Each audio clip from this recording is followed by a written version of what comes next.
Ang intense ng mga kaganapan ngayon sa abot kamay na pangarap sapagkat malalagay sa peligro ang buhay ni Harry.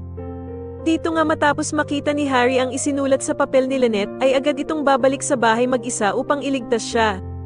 Samantala matapos ngang makabalik ni Zoe ng Apex ay agad na kokomprontahin siya ni Annalyn at paaminin niya si Zoe kung nasaan ang kanyang lolo Pepe.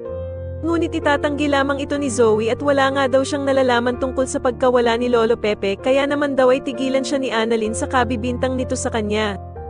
At dito nga ay lalo namang pag-iinitan ni Doc Carlos itong si Annalyn dahil nga sa hindi tinitigilan nito si Zoe na paaminin na meron nga daw itong kinalaman sa pagkawala ng kanyang Lolo Pepe.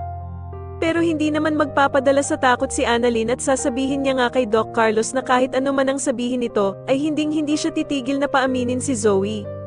Samantala ay magtatagumpay naman ang plano ni Lynette na lagyan ng sticky note si Harry upang malaman nito na nasa kapahamakan ang kanyang buhay. At dito nga ay mapagtatanto ni Harry na ngangailangan ng tulong ang kanyang tita Lynette kaya naman ay agad siyang babalik upang saklolohan ito. Sa kasamaang palad naman imbis na humingi siya ng tulong sa mga pulis ay mag-isa lamang siyang babalik sa bahay nila Lynette kaya naman ay mapapahamak tuloy ang kanyang buhay. Sa kabilang banda naman ay pagtatangkan nga ng masama si Lynette ng mga tauhan ni Moira kaya naman ay magpupumiglas siya sa sobrang galit. Sakto namang dadating si Harry at mag-aala superhero nga ito ng mag-isa para iligtas si Lynette sa masasamang loob na tauhan ni Moira.